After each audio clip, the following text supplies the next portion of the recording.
Assalamualaikum warahmatullahi wabarakatuh. Perkenalkan, nama saya Rahmi Kurnia dengan NPM 200700051. Baiklah, saya kelompok 3 akan menjelaskan manfaat perkembangan iptek terhadap kehidupan. Yang pertama, memperingan pekerjaan manusia dengan diciptakan alat super canggih dalam kehidupan dapat memperingan pekerjaan manusia. Contohnya saja blender, mixer, dan alat rumah lainnya. Dan manfaat yang kedua adalah memperluas pengetahuan dengan adanya komputer dan jaringan internet yang ada saat ini. Orang-orang di seluruh dunia dengan sangat mudah mengakses berbagai ilmu pengetahuan dan yang bermanfaat melalui internet. Baiklah, manfaat yang ketiga adalah dengan mudah mendapatkan informasi terbaru. Sebagian besar orang saat ini sudah memiliki yang namanya handphone. Dengan genggaman tangan itu, kita sudah bisa mendapatkan informasi di dunia maya. Manfaat yang terakhir adalah membuat segala sesuatu lebih mudah. Seperti poin pertama, dapat meringankan pekerjaan manusia. Tentu dengan begitu, pekerjaan tersebut dengan mudah dan cepat terselesaikan. Baiklah, sekian pembahasan tentang manfaat perkembangan iptek terhadap kehidupan. Saya akhiri dengan wassalamualaikum warahmatullahi wabarakatuh. Assalamualaikum warahmatullahi wabarakatuh. Baiklah, saya Herlisa Nula Putri akan melanjutkan penjelasan materi dari kelompok kami, yaitu tentang dampak teknologi IPA terhadap sumber daya alam. Yang pertama, minyak bumi. Dampak negatif yang ditimbulkan dalam penggunaan minyak bumi antara lain adalah dihasilkannya gas-gas oksida. Yang kedua, batu bara. Penambangan batu bara menimbulkan dampak negatif. Misalnya, cacing tambang mara bahaya yang mungkin menimpa manusia penambang. Yang ketiga adalah air. Air merupakan sumber daya alam yang dapat diperbaharui. Artinya, setelah dipakai dapat dibersihkan dan digunakan lagi. Tetapi pembersihan itu tidak selalu sempurna.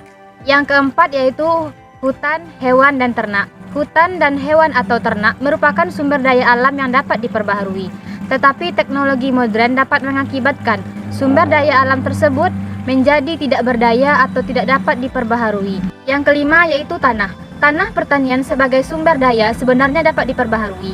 Artinya tanah itu dapat dipergunakan berulang-ulang bila dipelihara baik. Dan yang keenam atau yang terakhir, sumber daya zat radioaktif.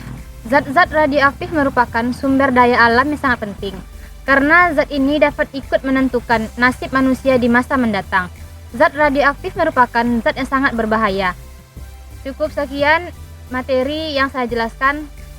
Mohon maaf bila ada salah. Assalamualaikum warahmatullahi wabarakatuh. Baiklah, saya Yola Primadani akan melanjutkan presentasi dari kelompok kami, yaitu tentang dampak teknologi ilmu pengetahuan terhadap industri. Dari segi masukan, industri memiliki dampak negatif seperti pengolahan bahan baku dan kurang memperhatikan batas-batas toleransi dari sumber daya hutan. Sumber daya yang diambil dari hutan secara langsung tanpa memperhatikan kelestariannya akan menimbulkan dampak negatif bagi lingkungan dan ekosistem yang ada di dalam hutan itu sendiri. Biasanya, di dalam pabrik industri terjadi kebisingan di dalam penggergajian maupun pemotongan kayu, dan yang sering terjadi adalah pihak perusahaan industri lupa akan pengaruh buruk dari kebisingan terhadap para pekerja dalam pabrik maupun manusia di sekitarnya. Selain itu, hasil sampingan buangan pabrik yang pada umumnya kurang begitu dihiraukan pembuangannya, buangan atau limbah ini ditumpuk begitu saja di luar pabrik sehingga membusuk dan menyebabkan pencemaran lingkungan di sekitar pabrik. Terima kasih. Selanjutnya saya kembalikan kepada moderator. Baiklah, saya Fauzia Faita akan melanjutkan presentasi dari kelompok kami, yaitu tentang D. Dampak teknologi IPA terhadap transportasi dan komunikasi. A. Dampak positif. Dampak IPA dan teknologi terhadap transportasi. Orang dapat membuat sarana pada transportasi pada zaman sekarang dan alat transportasi pada zaman dahulu. B. Dampak negatif. Timbulnya pencemaran suara, kebisingan, dan pencemaran udara, berkurangnya lahan pertanian yang produktif karena dipakai lahan jasa transportasi. 2. Dampak IPA dan teknologi terhadap komunikasi. A. Dampak positif. Dengan teknologi modern, manusia dapat menciptakan telegram, telepon, pesawat radio, televisi, komputer, dan ditemukan satelit, mesin cetak, internet, dan kita akan lebih cepat mendapatkan informasi-informasi yang lebih akurat dan terbaru. B. Dampak negatif.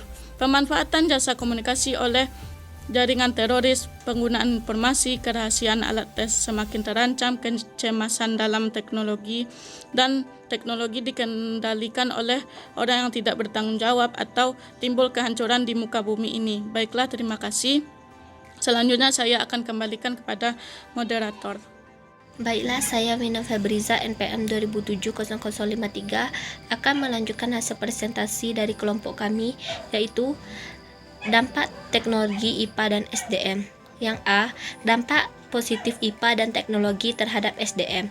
Yang pertama, perkembangan IPA dan teknologi dapat membuka lapangan pekerjaan baru. Yang kedua, perkembangan IPA dan teknologi dapat meningkatkan kualitas SDM. Yang ketiga, perkembangan IPA dan teknologi dapat meningkatkan rasa percaya diri. Yang B, dampak negatif IPA dan teknologi terhadap SDM. Yang pertama, menyebabkan pengangguran bagi tenaga kerja yang tidak mempunyai kualifikasi yang sesuai dengan yang dibutuhkan. Yang kedua, perkembangan IPA dan teknologi dapat menurunkan moral SDM. Yang ketiga, perkembangan IPA dan teknologi dapat merubah pola interaksi menjadi individualisme. Hanya sekian dari saya. Assalamualaikum warahmatullahi wabarakatuh.